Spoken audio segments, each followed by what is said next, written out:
Today I will be unboxing an iPhone 5S, supposedly still running its original software version, iOS 7. So without further ado, let's get this out of the box.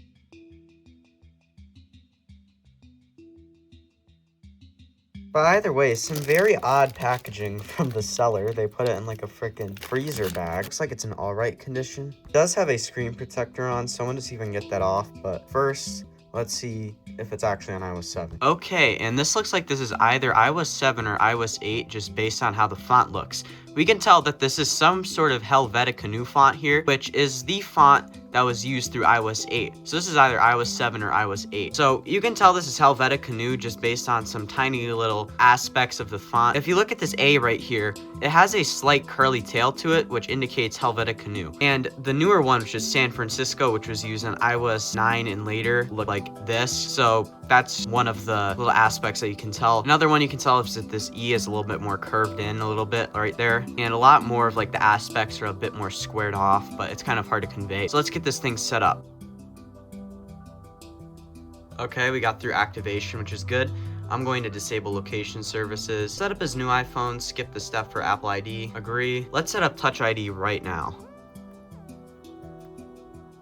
Okay, adjust my grip. Okay, a Touch ID is set up here. I'm gonna set a passcode. I'm going to use Siri, don't send. And okay, we get a prompt to update to iOS 12 immediately, so let's disconnect from Wi-Fi. And this is definitely the iOS 7 just based on how the control center looks. So let me show you what it looks like on iOS 8, for example. I really only have an iPad charged up at the moment to show you the difference. But if we look here, it has a slightly different look on iOS 8 versus iOS 7.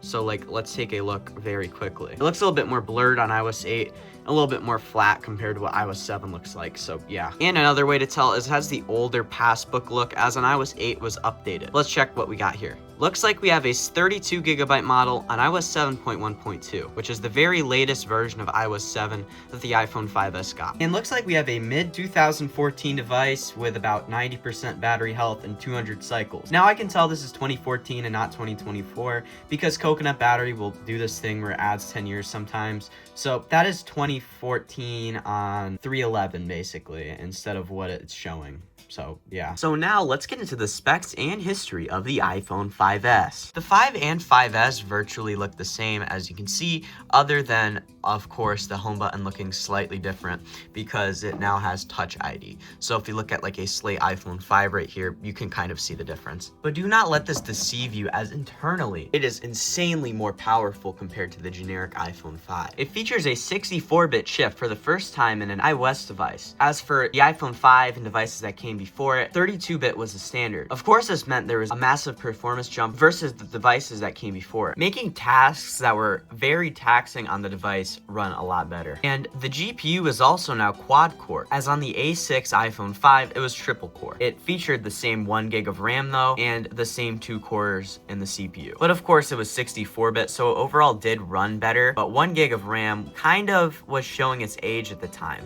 Although 8X did get 2 gigs, and if you've ever had a 8X device, you'd probably know the difference in performance. This performance increase allowed the iPhone 5S to reach up to iOS 12, where it does not run the best. So of course, I am very lucky to have one on iOS 7 and another one on iOS 7. Which is right here. And the iPhone 5 ended up getting up until iOS 10 in comparison. Now, onto the camera. It is virtually the same on both the iPhone 5 and the 5S, other than the 5S now having dual LED flash. As you can kind of see that right here, you can see the 2 flashes on the 5S and the one on the 5. The battery on the 5S also had an increase in milliamp hours by about 120, so of course with the A7 chip, there's not really much of a noticeable difference versus something like the iPhone 5. The 5S came in 3 color options: space gray, white and silver, pretend this is a 5S, and the very cool looking gold color. And space gray would end up replacing slate in the iPhone 5S for durability reasons, as slate color would chip very easily,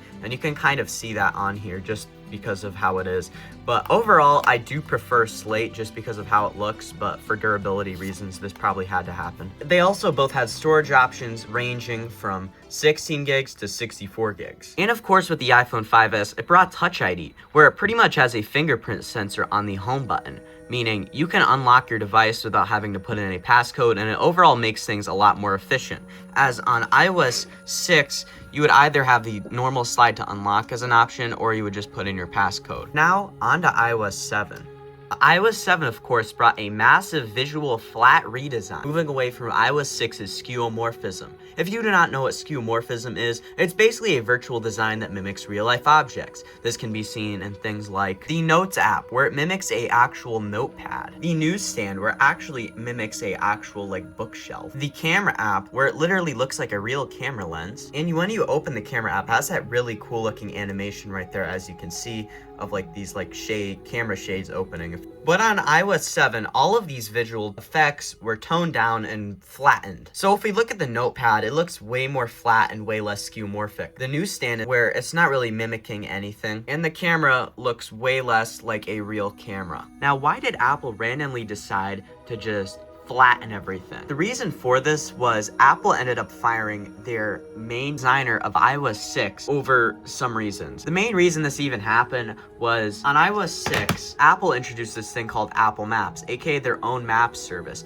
As on iOS 5 and below, they just use generic Google Maps. Well, on iOS 6, they implemented Apple Maps, which we all know today. But on launch, it was very buggy and in an awful state. And I can probably throw up some images of what this looked like. But a good way of showing how undercooked Apple Maps was at the time, look at the icon. That's literally someone driving off an overpass. And of course, the lead dev of Apple Maps was Scott Forstall, who also designed and advocated for the whole entire skeuomorphic design language of iOS 1 through 6. When he was fired, he was replaced with someone named Joni Ive, who is a massive advocate for flat design. And of course, the next year you would have the massive radical redesign of iOS 7. It removed any elements of skeuomorphism remaining and replaced it with layers, Gaussian blur, parallax, whatever you want to call it, and just remove anything of texture and depth. And the flat redesign was not the only big thing that was added in iOS 7. You had things like Control Center, where all of your controls would be in this one little panel that you could access seamlessly. As in iOS 6 and before, you'd only have basic multitasking with some of the most basic things, of course, like changing your volume, where I can do that very easily, changing your music, rotation lock, and of course exiting out of your apps. And if you wanted to access majority of these controls, you would either have to open the settings app or whatever app that you needed to access that. And I remember the days of where you couldn't access the flashlight like this, and you'd need to get your own flashlight app and just things like that. So this just overall made things a lot more simple. So from here, I can play my music, I can adjust the volume, I can adjust the brightness, I can turn on Bluetooth, I can turn off Bluetooth, I can turn on Do Not Disturb, I can turn on portrait orientation lock, I can turn on airplane mode, I can hit flashlight, of course, I can bring up the timer, I can bring up the calculator, even the camera app, I can airdrop, and it's just very much better compared to whatever we have on iOS 6. And speaking of multitasking, it had a massive enhancement. On iOS 6, multitasking was much different. You would have to hold down on this app, bring up this little red icon right here, and press on it to close out of your apps and switch between them. And you wouldn't be able to see inside of your apps when you're switching between them.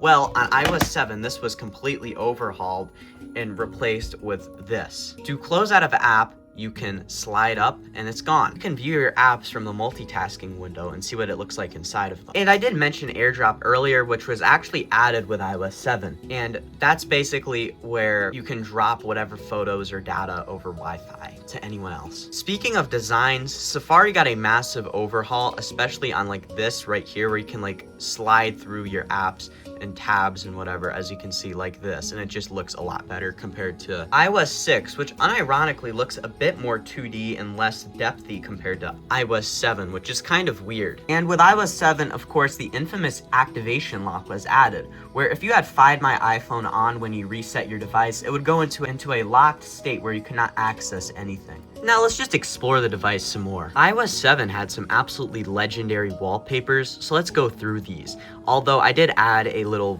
photo thing of other stuff that I liked from other iOS versions, but in here you had a ton of Galaxy options, like this one right here, the normal blue Galaxy wallpaper, this one of some planet. I'm not sure if this one is Earth or not, and this one mountain wallpaper, which I really do like. This one of some painting, I'm not sure which one it is.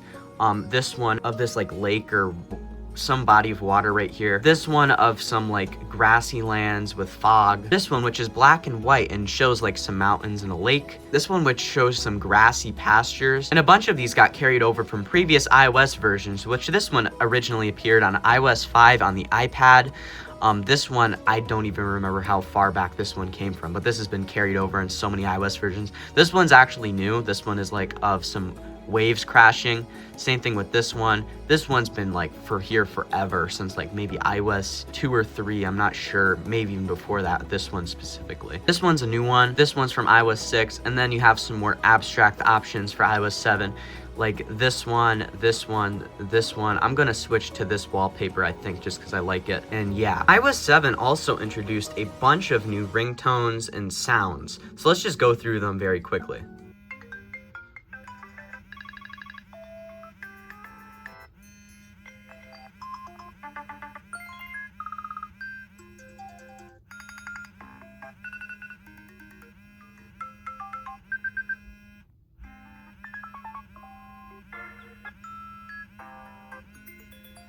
And you, of course, could still access your previous ones from iOS 6 in the Classic tab. There was also a bunch of new alert tones. And some of these are old, it's just quite a bit of them are new. And to access your old ones, of course, you would go into the Classic, and then you can find whatever one, like this. I'm gonna switch to the Tritone one, I think. iOS 7 also had this very unique cover flow look versus something like iOS 6, which was all depthy and way less 2D. Although I do prefer what it looks like on iOS 6 personally, and you can zoom in and zoom out on what it looks like and everything. As you can't really do that on iOS 6, you can just go through it like this. I also got some classic games up on this thing, so I just thought, let's go look through them real quickly. This is like a earlier version of Minecraft, which was originally from the iOS 7 era.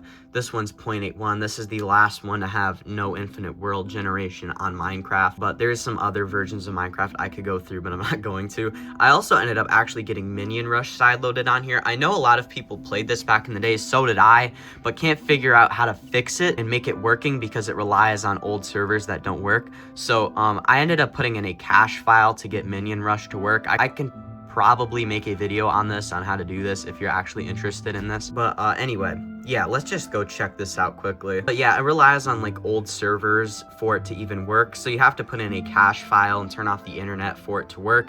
But you only really need to turn off the internet once before you even start it up, so it works basically. Because I'm connected to the internet and I have it up and running. But yeah, that is Minion Rush on here.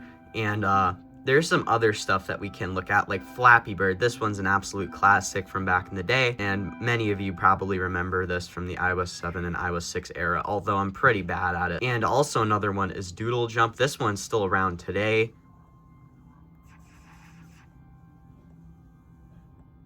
I'm about to die. But yeah, that's Doodle Jump. Also have the absolute classic on here, Angry Birds.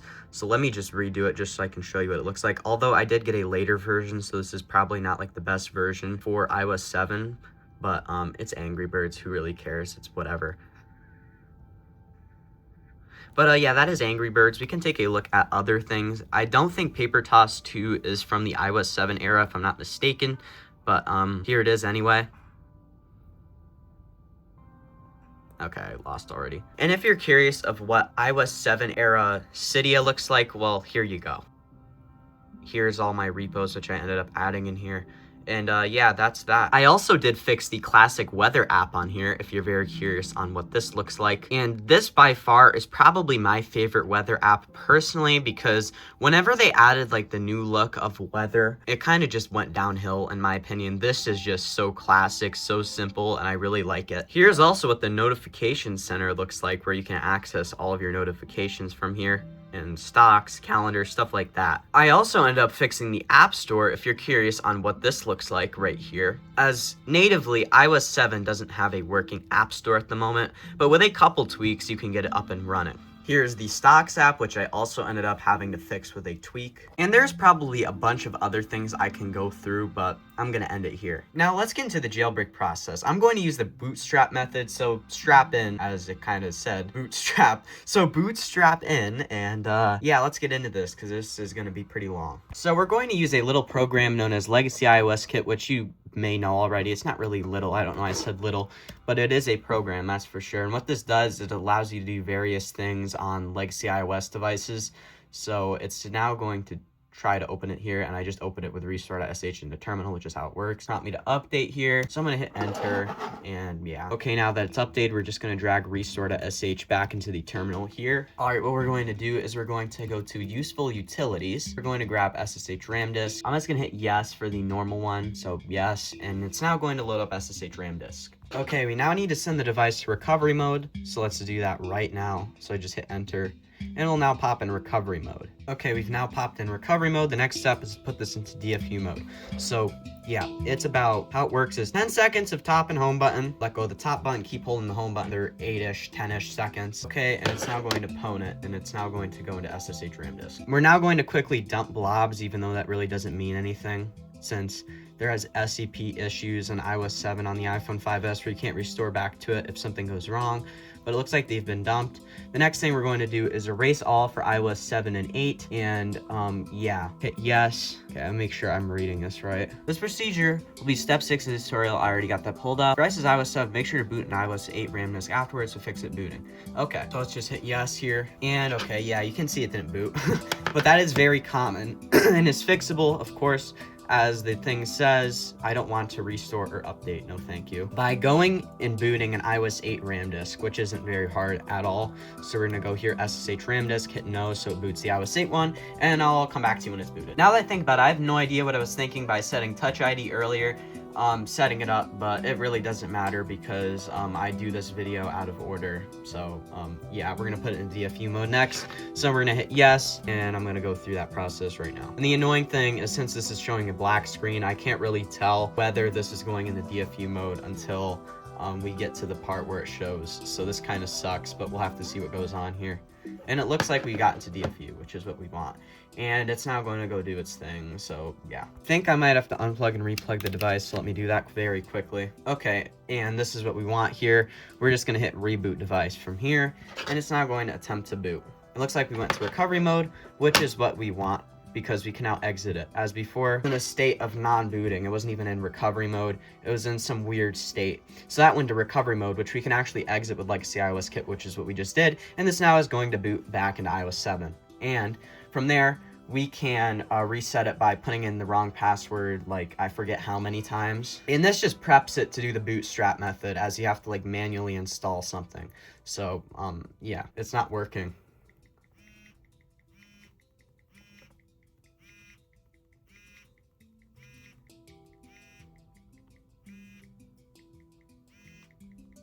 I really don't know what's going on here. Well, I did put in the wrong password like 18 times, so I'm not sure what's going on here. It's supposed to be 10 times. Oh, it just disabled itself. It's not even doing what it's supposed to. What the f***?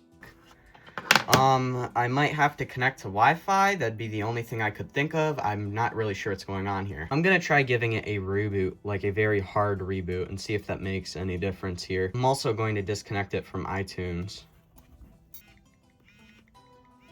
That's about 10. I don't know what just happened. We're going to try this one method over again. If this bricks the device, we're just going to sell it. Okay, get my drift here, because I really don't know what's going on whatsoever, why this is happening. So yeah, let's go back into useful utilities, SSH RAM disk, and let's go boot the RAM disk again. And actually, forget that. Let's just do a classic erase all content and settings. Yeah, let's do that instead, since I don't think it went through with what it wanted to do. So let me put in my passcode, and it's now going to erase the iPhone. Now let's forget about Legacy iOS Kit at the moment, because I don't think we need that currently. It's already doing the erase. I should have just done this from the beginning. It would have been so much simpler. And we just have to make sure it gets to setup or not. So yeah. And I don't even really know what I was thinking. I mean, Sure, it booted, but it was already freshly erased by the seller. I should have just left it there and should have just went right into the jailbreak. But, you know, I had to do that part for the video, so it's whatever. Okay, we're now reset. And we're now going to do the bootstrap method of jailbreaking via Legacy iOS kit. So restore.sh into the terminal to boot Legacy iOS kit, of course. We're going to go to useful utilities again, SSH RAM disk kit, yes, so it boots iOS 12, and yeah. Okay, so let's put this back into recovery mode. Okay, I think we're going into recovery this time. I'm not sure. Okay, there it goes. That's what we wanted. Okay, DFU mode. Okay, we've booted the RAM disk. So we're just going to, according to the tutorial here, just install Bootstrap. So install Bootstrap. I gotta make sure what it says here. Okay, well, let's try this again. Install Bootstrap, hit yes. Next step is to install the untether. Now, let's just make sure I'm reading everything right here as well. This will install the iOS 7 untether for your device and iOS version. Make sure the Bootstrap is already installed. Do not continue if your device is not iOS 7. Also do this at your own risk. Okay. So let's just hit, I think I just have to hit yes here, so yes. Okay, I gotta make sure I'm reading this right here because I forget what this was. When enabled, Cydia will move some components to that partition on its first run. This frees up more space for installing tweaks. However, this option can be unstable and lead to boot loop issues. This option is disabled by default, and disable this option if unsure. Okay, so we're just gonna hit no. And I think I can just hit reboot and we'll see if it works or not. So reboot my device. Now I do know you might have to run UI cache for this to work, so there's a good chance we're gonna have to do that. And you know what I gotta do here, I have to go boot another RAM disk. I have to go boot the iOS 8 one. I'm not even gonna show you because it's gonna be so annoying, so yeah. Okay, well let me run through the setup again very quickly. Use Siri, don't send. Get started. Oh, and we do have Cydia. Okay, that's good. It looks like Cydia is working very well here, and I don't think I have to do anything to it, which is what we want to see. If you enjoyed this video, please consider dropping a like, subscribing with notifications on, and sharing this to someone that would enjoy this video and do the same. Please consider checking out my social media accounts, which should be in the description and in the end card. And yeah, this has been Derek from CertifiedLegacy, and I will see you in the next video. Bye-bye.